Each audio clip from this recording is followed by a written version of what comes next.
Assalamualaikum warahmatullahi wabarakatuh. Halo semua, perkenalkan nama saya Tia Mayanti dengan nomor NIM 12010722988. Yang saya hormati Bapak Pangoloan Soleman Ritonga selaku dosen pengampu mata kuliah Kimia Anorganik. Adapun video ini saya buat dengan tujuan untuk memenuhi tugas membuat video dari Bapak tersebut. Mari langsung saja kita saksikan videonya. Baik, langsung saja kita pada pembahasan yang mana materi saya berjudul besi, kobalt, dan nikel.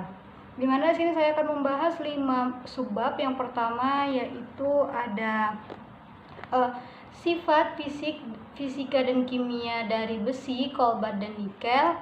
Kemudian ada penggunaan logam besi, kobalt, dan nikel, pembentukan baja, besi, halida, sulfat besi, dan senyawa kompleks besi.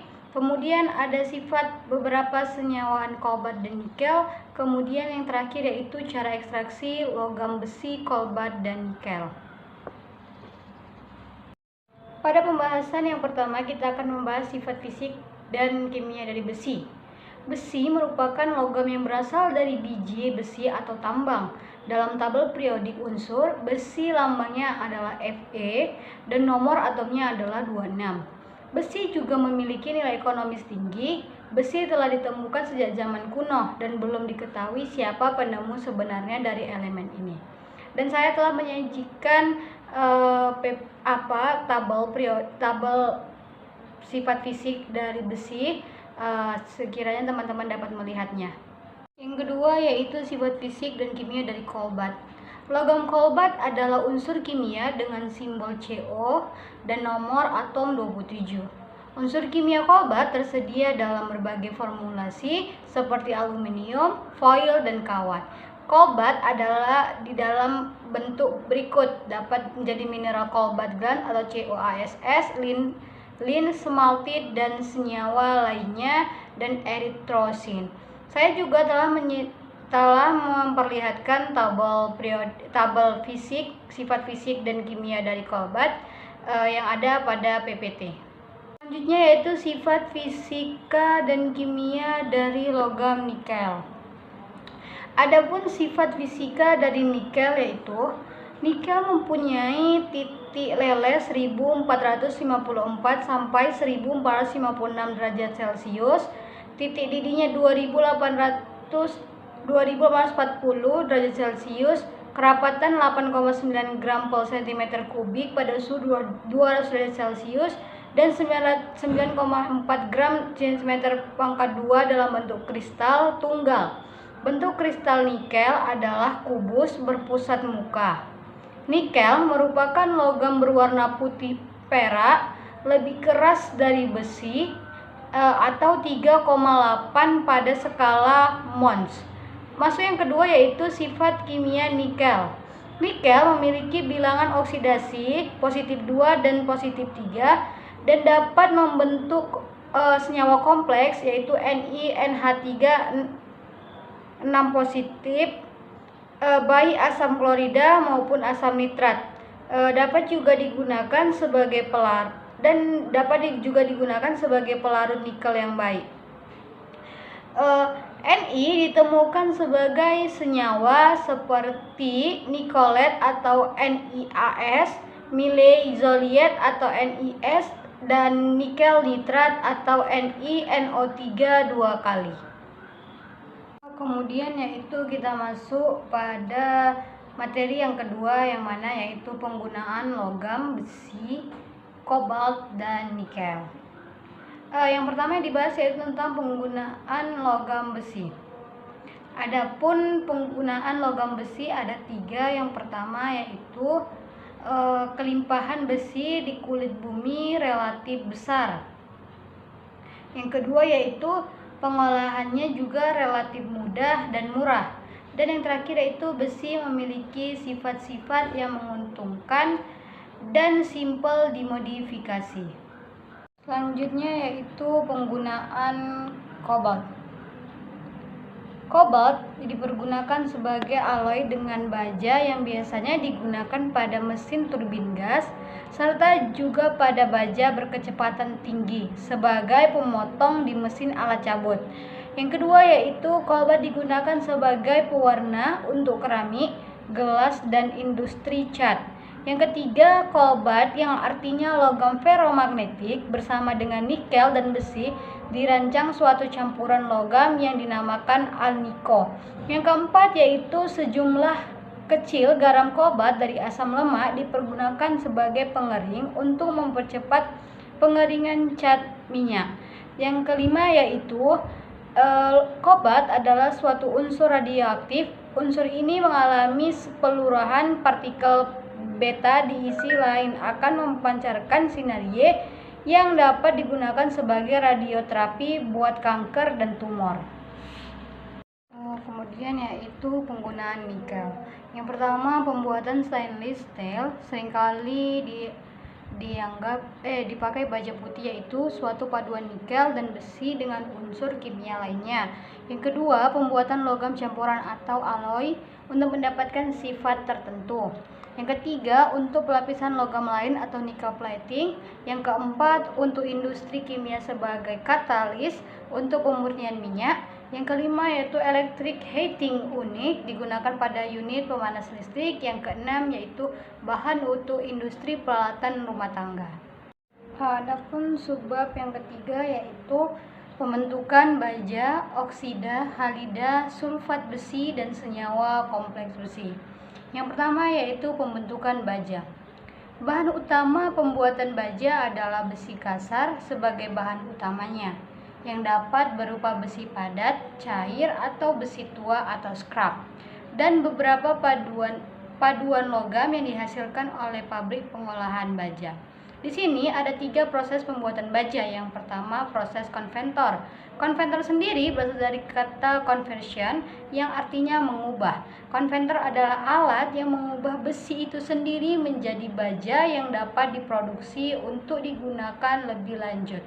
Konventor sendiri terbuat dari baja lembaran menggunakan sambungan las atau paku keling. Yang kedua yaitu ada proses Siemens-Martin, di mana proses ini memperlakukan baja dengan melelehkannya pada suhu tinggi.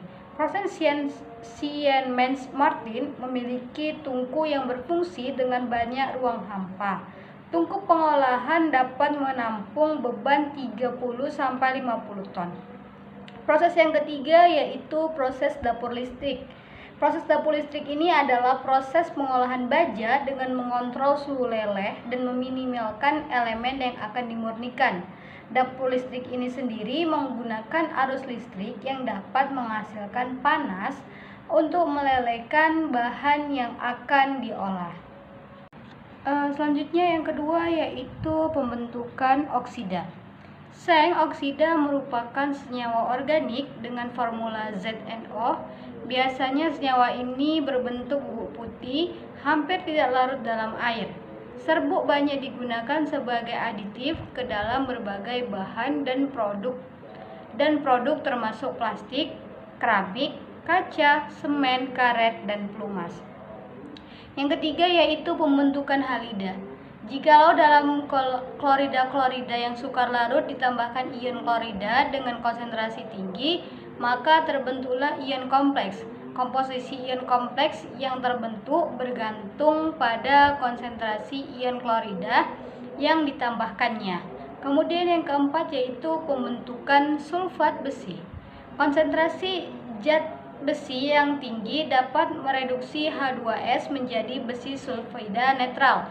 Di dalam kolam sudah lama beroperasi, konsentrasi Fe cenderung lebih kecil daripada tambak yang baru, sehingga produktivitas yang relatif rendah mengalami kegagalan. Mengalami kegagalan produksi sangat startup dengan pertumbuhan yang lambat dan mortalitas tinggi. Yang kelima yaitu pembentukan senyawa kompleks besi.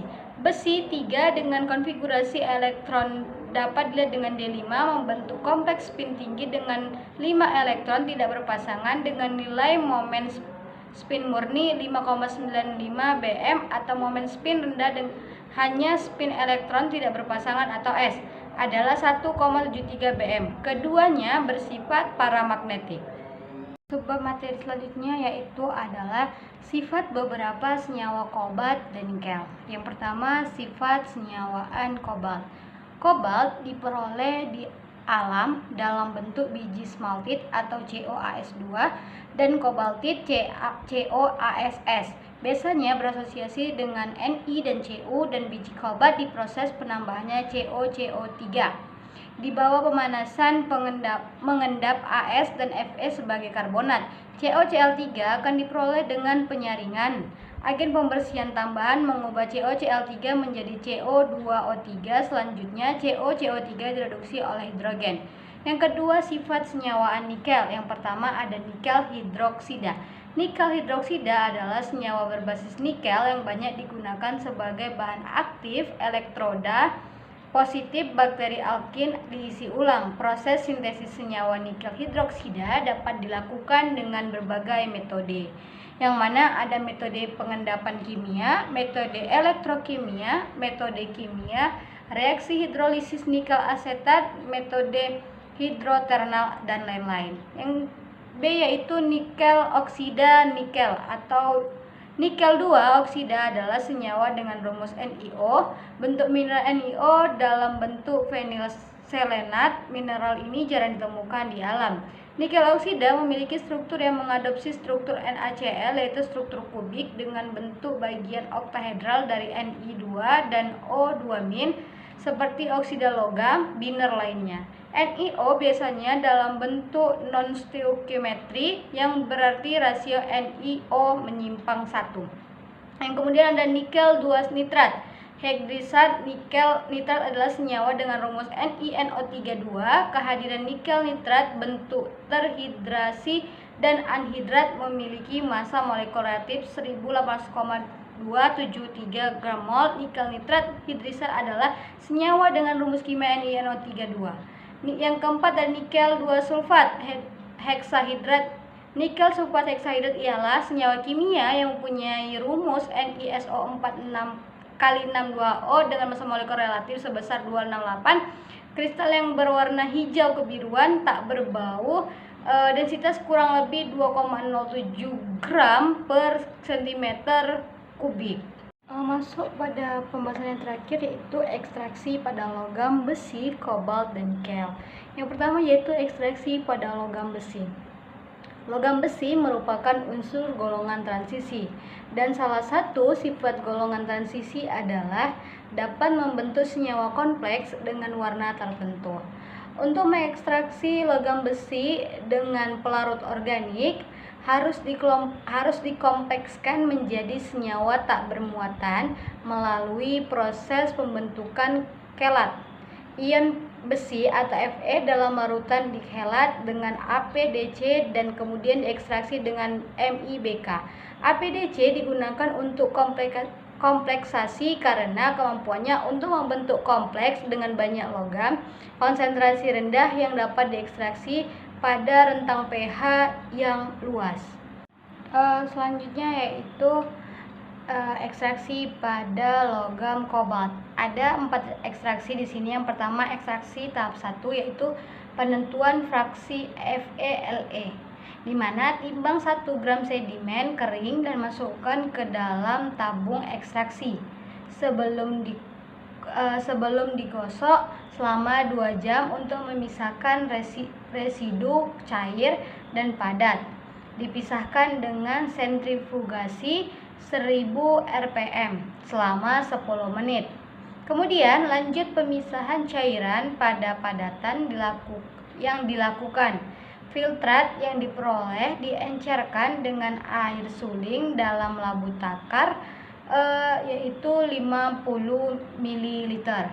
Yang kedua yaitu ekstraksi tahap 2 atau fraksi COFe atau Mn oksida dan NiFe atau Mn oksida, di mana tambahkan 40 padatan yang tersisa dari tahap pertama, tambahkan 0,1 mili molaritas hidroksilamin asam nitrat ke pH 2, campur digosok berlangsung selama 2 jam. Pemisahan cairan dan padatan yang tersisa dengan sentrifugasi selama 10 menit dengan kecepatan 4000 rpm. Yaitu ekstraksi tahap 3 di mana ada fraksi CO organik, Ni organik, dan sulfida. Secara perlahan-lahan 10 mili H2O2 8,8 molaritas ditambahkan pada sisa padatan yang diperoleh dari tahap 2. Campuran ini didiamkan selama 1 jam pada suhu ruangan.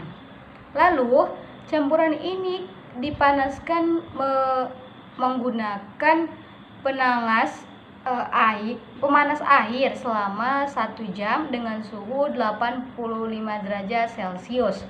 Yang terakhir yaitu ekstraksi tahap 4, penentuan fraksi CO resinten dan Ni resinten. Pada tahap ini, ekstraksi tahap ini terakhir, di mana menggunakan prosedur kerja yang sama dengan penentuan konsentrasi total. Kemudian sisa padatan tahap 3 digunakan untuk penentuan fraksi. Yang terakhir yaitu ekstraksi pada logam nikel, di mana nikel ialah salah satu unsur logam yang penggunaannya telah dikenal dalam industri.